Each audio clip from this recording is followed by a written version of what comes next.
Entrega o teu caminho ao Senhor, confia nele e ele agirá. Palavras do Salmos 37, verso 5, para dar as boas-vindas a você, à nossa reunião para a família, para um pequeno grupo, para uma célula. Obrigado a você que já se inscreveu, não se inscreveu, inscreva-se agora, compartilhe o link, manda aí para quantas pessoas você quiser, deixe seu like, clique nas atualizações. Obrigado mesmo de todo o coração. Vamos direto ao assunto da nossa reunião da Igreja Batista Casa de Paz. Romanos capítulo 5, carta do apóstolo Paulo aos Romanos, capítulo 5, do verso 1 ao verso 5. Leamos a Bíblia Sagrada. Tendo sido, pois, justificados pela fé, temos paz com Deus, por nosso Senhor Jesus Cristo, por meio de quem obtivemos acesso pela fé a esta graça, na qual agora estamos firmes, e nos gloriamos na esperança da glória de Deus. Não só isso, mas também nos gloriamos nas tribulações, porque sabemos que a tribulação produz perseverança, a perseverança um caráter aprovado, e o caráter aprovado esperança, e a esperança não nos decepciona, porque Deus derramou o seu amor em nossos corações por meio do Espírito Santo que Ele nos concedeu. Senhor Deus e Pai, abençoa essa palavra em minha vida e através da minha vida, na vida dos meus irmãos e irmãs, participantes dessa reunião, eu peço e já agradeço em nome do seu Filho amado, Jesus Cristo, oramos. Amém e amém. Título que nós temos para esta reunião não poderia ser outro: temos paz. Temos paz. E a primeira pergunta: você está vivendo em paz? Às vezes nós vemos nos túmulos a expressão descanse em paz. Mas a pergunta mais importante, o melhor, não é depois que morremos nós descansarmos em paz. É claro que é importante, após esta vida, termos uma eternidade de paz. E o Senhor Jesus promete isso. Mas a nossa vida aqui, nesta vida, neste mundo, nós encontramos palavras do Senhor Jesus dizendo que nós podemos ter a paz dele. E ele diz ainda: cuidado com a paz do mundo, porque a minha paz é diferente da paz que o mundo dá. Isso está em João, capítulo 14, verso 27. Dou para vocês a minha paz, disse Jesus. Não vou lá dou como o mundo a dá, porque o mundo exige troca, o mundo exige uma compensação, e o que Jesus oferece é único. Não exige, Jesus não vai exigir nada impossível de mim e nem de você. Anotamos mais 3 perguntas para facilitar o nosso estudo. Primeira pergunta: o que costuma tirar a sua paz? Pode fazer a lista aí. Dá para escrever aí quanta coisa, escreva nos comentários aí. Uma pessoa vai ser o esposo, o outro vai ser a esposa, o outro vai ser o filho, a filha, o pai, a mãe. Quem tira a minha paz é fulano, é beltrano. Cada um vai ter, às vezes, uma pessoa. Às vezes é uma coisa, uma situação, algo que está tirando a sua paz. Pode ser alguém, pode ser uma coisa, pode ser uma situação. Mas na Bíblia nós encontramos apenas um motivo para tirar a nossa paz. E a Bíblia resume todos os motivos em um motivo só. Você pode abrir a sua Bíblia no livro de Gênesis, capítulo 3. Lá você vai encontrar exatamente a história de onde tudo começou, para que hoje nós soframos desse mal terrível, da falta da paz real, da falta da paz verdadeira. Foi a desobediência de Adão e Eva de Deus. O casal desobedeceu a Deus. Isso trouxe guerra interior, isso trouxe guerra na família. No capítulo 4 você vai ver que houve guerra entre os dois filhos de Adão e Eva, e a primeira morte acontece na família, no mundo. Olha, tudo começa com a desobediência a Deus. Então, o que tira a nossa paz? A Bíblia responde. O que nos deixa sem paz? A Bíblia responde. Não é uma pessoa, não é alguém da nossa família, não é uma coisa, não é uma situação, não é a falta de uma coisa. O que tira a nossa paz é a desobediência ao Criador. A desobediência da criatura ao Criador. Gênesis capítulo 3 e 4 dão para nós essa resposta. O que costuma tirar a nossa paz? Segunda pergunta para nortear nosso estudo. Você sabe a diferença entre a paz de Deus e a paz com Deus? Não é difícil entender a diferença entre a paz de Deus. A paz de Deus, a paz é de Deus. A paz vem de Deus. A paz já está declarada por Jesus. Ele diz, deixo-vos a paz. Ou na tradução da NVI, dou para vocês a minha paz. Se ele dá a paz, se ele deixou a paz, por que muita gente não tem paz? Então, aqui está a diferença entre a paz de Deus e a paz com Deus. Eu recebi a paz. Então, eu estou em paz com Deus. Quando acontece o perdão, quando acontece a reconciliação, a base de todos os conflitos, a razão, a raiz de todos os nossos conflitos aqui interpessoais e interiores, é exatamente o nosso conflito com Deus, o nosso afastamento de Deus, as nossas dúvidas com Deus, geram dúvidas também aqui. Nosso problema com Deus também aumentam os problemas aqui nessa vida. E aí eu vou lá para o livro de Atos, capítulo 9, no verso 1, nós vemos lá um homem em conflito, um homem em guerra. E era uma guerra religiosa, ele estava usando a própria religião e o nome de Deus para matar, para prender, para perseguir, para criar guerra contra os próprios servos de Deus. E aí no capítulo 9, no mesmo capítulo, verso 11, o Senhor Jesus para esse homem, o nome dele é Saulo, e diz, Saulo, Saulo, por que me persegues? E ele diz, quem és tu, Senhor? Quem és? E Jesus diz, eu sou Jesus a quem tu persegues.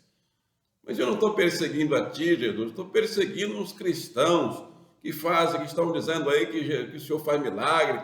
O Senhor não faz nada disso, eu conheço mais do que... Não, eu sou Jesus. Não, para aí, Saulo. Agora você vai ser para mim um vaso escolhido. Vai se converter em Paulo. E aí ele fica cego, vai lá entra na cidade e lá ele vai orar.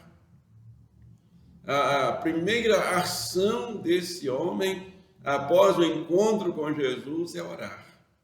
Antes ele estava furioso, armado, em guerra, em conflito com ele mesmo, com a religião, com outros religiosos, mas agora ele se encontra orando.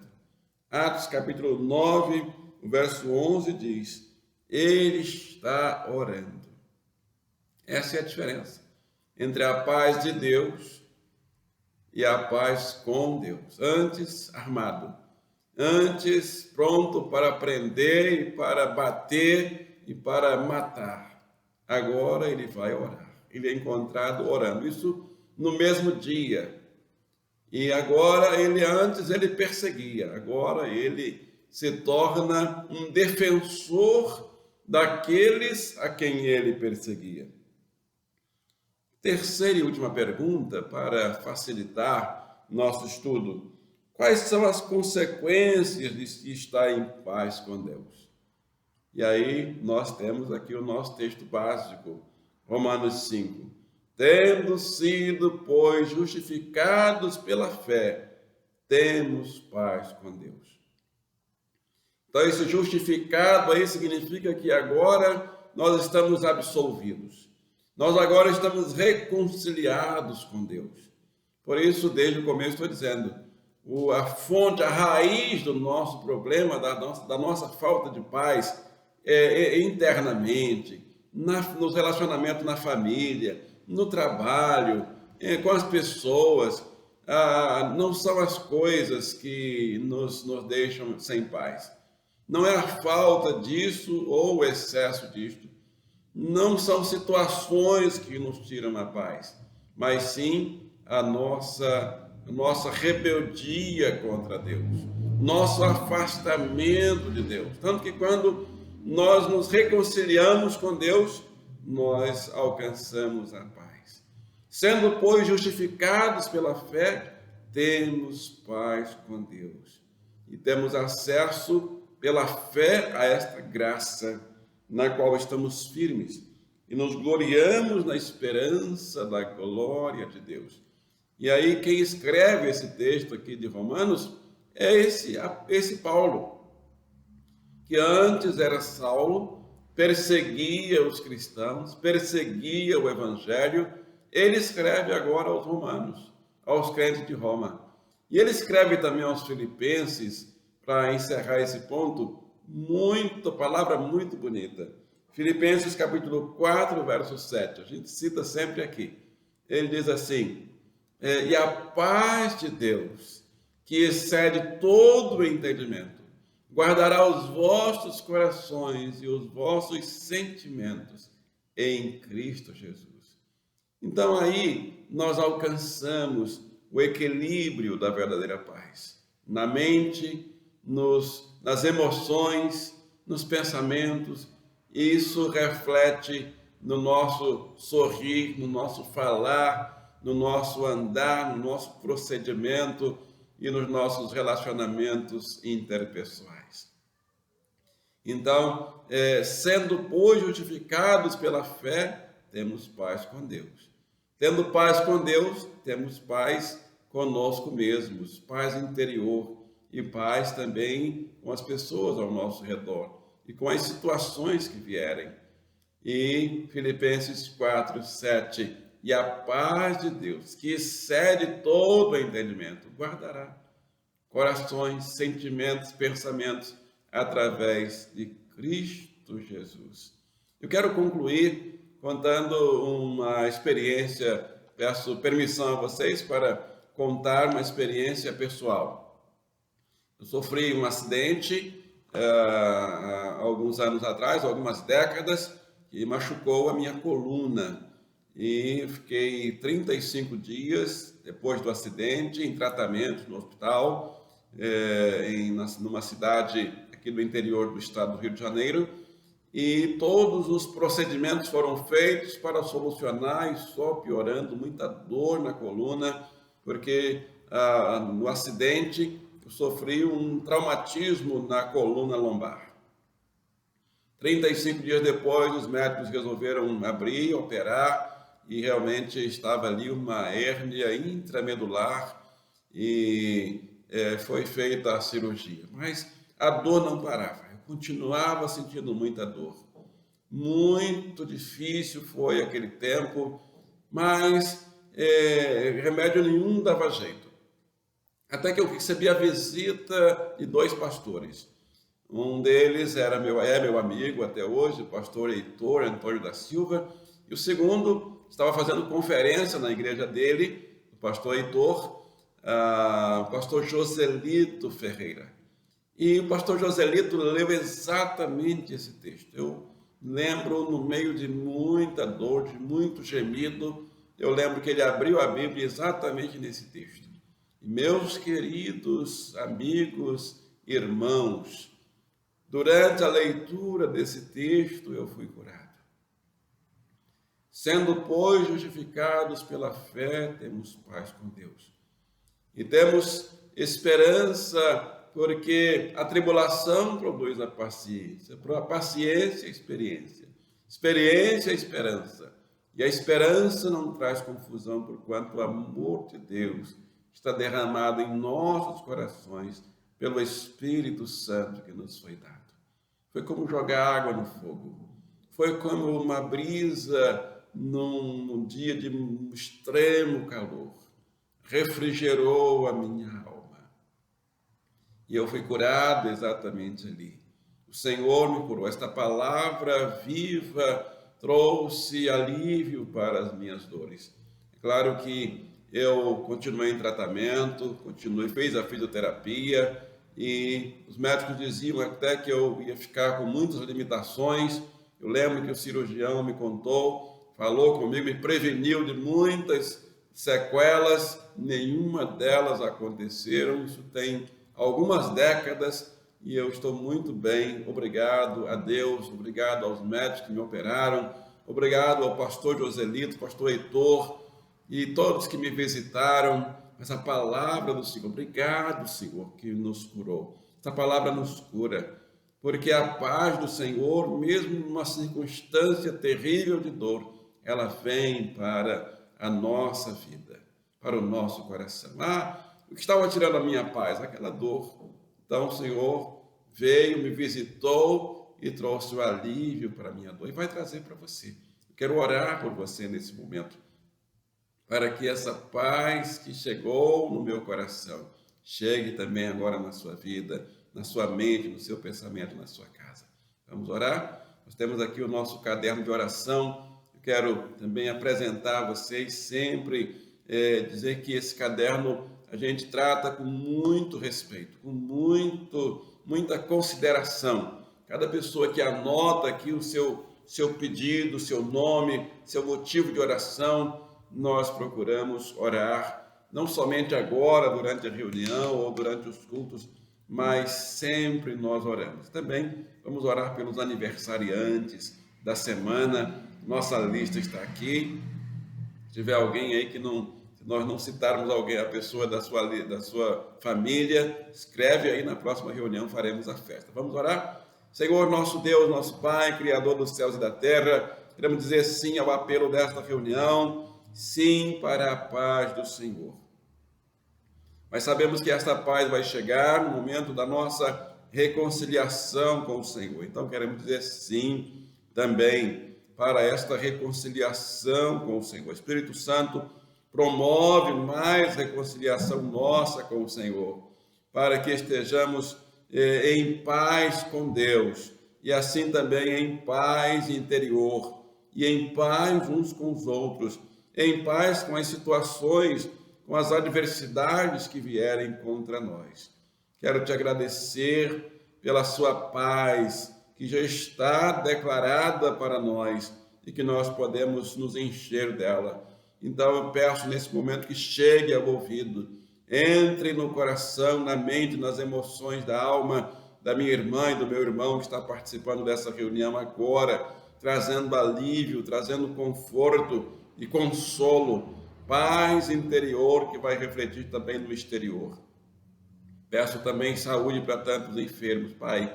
Tem um rapaz no CTI entubado e que está desenganado dos médicos. O Senhor sabe, está aqui o nome dele. Tem uma moça, tem uma senhora, tem um senhor no hospital gemendo, problema de coluna, problema de coração. Tem uma irmã que faz hemodiálise, tem um irmão que está no centro de quimioterapia, tem outro lá no centro psiquiátrico, tem um irmão lá na clínica de recuperação de dependência química. Senhor Deus, nesse momento visita, Pai. Espírito Santo, visita, coloca a sua mão curadora, sopra o sopro de vida e traz essas vidas de volta para testemunhar da sua visitação e do seu milagre.